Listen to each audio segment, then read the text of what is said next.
where we're proving our innocence and showing we're not the murderer. And this time it actually looks a heck of a lot more fluent. And not choppy. On one end. Has I questioned what the heck happened since last episode? It's been like a little over a week, I think. You can't rule out the possibility that she may have an enemy. Well, fair point. I don't know who the enemy is. Yes. My hand is cold. I don't know why. I never thought about this. If Siki was set up her enemy, then who is her enemy? Me? No, I can't do crap. Most I have is martial arts training. Forget it. I know nothing about Siki. This clue would lead me to a dead end. But why did Siki suddenly appear at the front gate of the Togone residence? Can I ask you a question? Yes, please do. How many members of your family are there in your family? Me, Hiroshi, and Rika. It's exactly as I thought.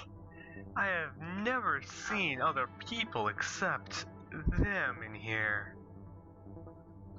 They have no servants, and the master personally took care of me the whole while I was lying in bed. I would actually kind of expect one servant, but knowing Captain Green Shirt, I have a feeling that I know what might have happened. Human rights violations? Maybe? Either way, back to the story. But there are only 3 people in their family, all along. There are no other people except you guys? We have some family members and servants. Where? Go on, tell me more. But a mistress, massive tragedy has taken their lives away, and only we 3 survived. So, what happened? Okay, it's practically what I was going to say anyways. The tragedy is a mystery to us. And there's still no cops on this part of the island. Why? No one's quite said anything about that. I'd like to know, who the heck fired the cops? We still don't know what happened. Wait a minute. As we bring up 6 dots, are we gonna make something explode? Where have I heard something like this before? Yes, I remember when Saki and I visited the Madaki family. Hitsumi, the maid, said the exact same words. Did those 2 families encounter something terrible at the same time? Okay, the answer is most likely a maybe. There's not quite a whole lot of dots that can kind of fit up other than they both said the same thing. You have to kind of look at the timeline and how they died, if there's any similarities. The two families have both lost most of their members, and only few survived. But there is nothing to indicate the two tragedies took place at the same time. That is just my speculation. Yeah, because I'd like to still have evidence, and there's kind of a bit lacking. In this case, I'd better ask deeply. About the tragedy, could you tell me more about it? I really want to tell you more, but I have no viable clues about it. I mean, I don't remember what happened. Fair point. You must have been reasonably young. You don't remember? How is it possible? Didn't you survive the tragedy? There must be someone who remembers something. At first, we didn't believe it either, but we just couldn't recall that tragedy. Fair point. That would actually kind of make some sense. After we talked to each other, we realized we had some memory about the tragedy. Some memory? I don't understand. I'd like to know what happened. The closest thing I can figure out is murder. Or kind of like mass disappearance. I thought I was the only one who didn't know what happened. But later I found out that the three of us completely had no idea, no memory about what happened.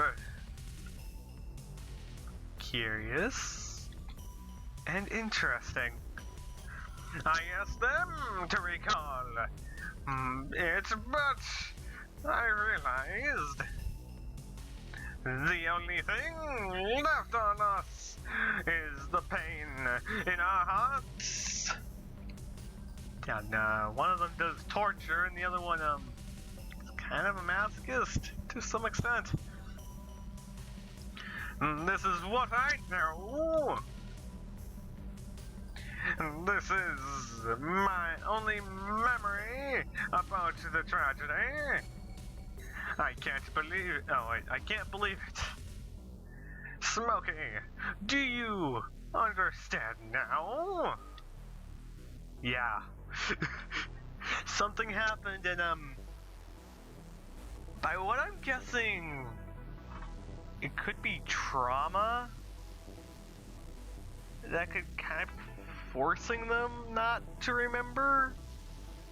I know it might kind of be pushing it, but right now it's actually the one thing that kind of makes sense. I know it's weird, and I have no correlation between a whole lot of evidence, but it's the one that makes logical sense right now. Right now, that is, till we get more evidence in later episodes. I'd love to know more on what happened, though. Smokey, you asked about my family members because you suspected the killer in my home. Yeah, I'm thinking green shirt.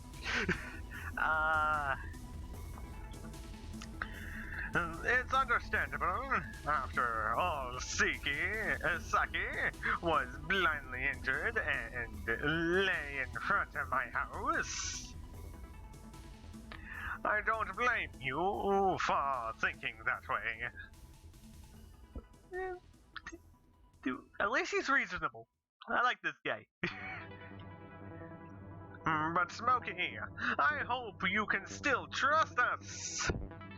Okay, not exactly green shirt, but this Smokey outside on the other side of screen says yes. We are not going to walk away from our due responsibility.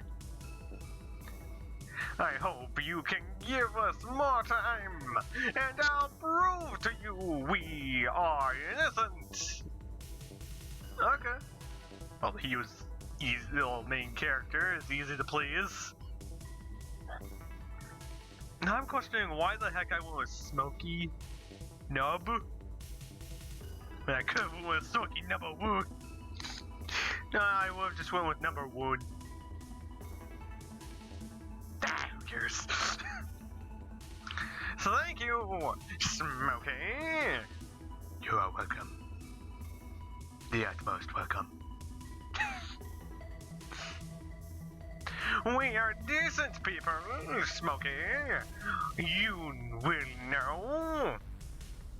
Yeah. I was freaking looking like a freaking cross-eyed, like, yeah, I know what I'm doing. By the way, you said you heard some rumors about recent murders. Yes! Do you want to hear about him? Yes, of course. Please tell me. Okay. It's said that the dead were teenage girls, and they were dismembered. All the dead were teenage girls, and had never heard about it. As I screwed up a part of that sentence. Oh yeah. It's the rumors are true. Then the killer doesn't go after men. Yes, you can say that, but rumors are just rumors. Well, the most we know, me and the audience know, is that there's mostly females. So well, young females to be exact. So by default, there's at least a correlation there. If the rumor is true, is it possible that that person who attacked Rika and the others and the other night may not be the killer? Although the master said these are just rumors based on what I've experienced, the killer seems to only target teenage girls. I am only a teenager, but not a girl. Time to fool them by putting a dress on. No. If the killer doesn't attack men, then who was that person standing beside the bloodstained girl that night? Well, it could, in theory, be a copycat killer. That's only in theory. Or someone trying to do something. But I'm gonna most likely go with the copycat killer. But there's no ironclad guarantee that the killer only goes after girls. Well, there's a higher chance that they're gonna kill witnesses if they spot them. The killer may attack men under the same conditions, certain circumstances. Better question is, what kind of circumstances? If the rumor is true, it's less likely that the person who attacked Rika and I is the killer, since he definitely left us alive. And at this point, I'm gonna end the episode here, because I need to get quite a bit out. It's reasonably late in the night, so I'll see all you lovely people next episode, and I hope to see all you guys next time. And whenever the heck I freaking record the next episode. So, see you guys, see you lovable people next time, and have fun.